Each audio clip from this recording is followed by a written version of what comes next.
Бул Сузак районунун Кызыл Тоо айыл аймагына караштуу Каракөл айылы. Өткөн жылы айылдан барган курултай делегатына элдин аманатын жеткирүү тапшырмасы коюлган эле. Таалайбек Ибраевдин лично өзүнө кат берген. Ушул ачынын мамычалар өтө чирик. Мен курултайдан келе элек деле уже жетиптир. Рахмат.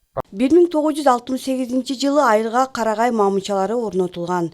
50 жылдан ашуун элге кызмат кылган мамычалардын эскилиги жетип, элдин көйгөйүнө айлана баштаган.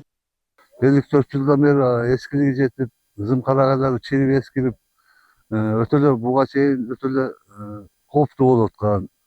Зымдар үзүлгөн, Zımkaragay'дар жыгылып, свет үзгүлтүккө учурап аткан да. Маселе элдик курултайда айтылгандан кийин тиешелүү тармактын жетекчилигинин көзөмөлүнүн алдында элдин талабын аткаруу жумуштары башталды. Анын негизинде Каракөл айылындагы жыгач мамычалар бетон мамычаларга алмаштырылды.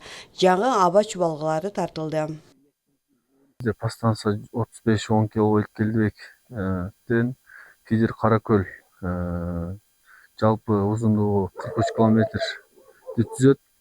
Каракөл айылында 2 километр 10 киловольт аба чубалгысы жана 2,5 километр быйыл 0,4 киловольт аба чубалгысын кайра келбеттөө жумуштары болуп бүгүнкү күндө аяктадык.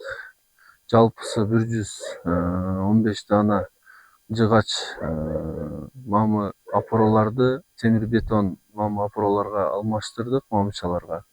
Каракөлдүктөр үчүн эми жарыктандырууда баштагы көйгөй жок. Айылдыктар ал үчүн ыраазы. Сүйүнүп турабыз, Кудай кааласа, мына жаңы столбалары келип, жаңы мындай заманбап ана мына тийсе дагы өчпөй турган зымдарды тартып атышат ушу балдар. Рахматыбызды айтып турабыз. Өкмөтүбүзгө рахмат. Ушундай элди карап атканына. Бизде ушуну азыр 1,5-2 метрге чейин кар жаайт кышындасы. Былтыркы жылы өтө өзү начальник өзү баш болуп бир канча жолу келип кетишти. Быйыл атайын ошол алыскы айыл деп биздин айылды киргизген экен. Ошондон ушу иштер аткарылды. Мына бүттү, аягын көрүп атабыз мынакей. Эске салсак, Каракөл айылы Сузактагы эң алыскы айылдардан. 200дөн ашуун түтүн эл жашайт. Ал эми Кугарт электр тармактар ишканасы быйыл белгиленген бардык иш мерчемдерди толугу менен аткарып, кыш мезгилине даярбыз деп турган мезгили. Гүлжана Мөндөева, Чыңгыз Абдыкадыров, Сузак району.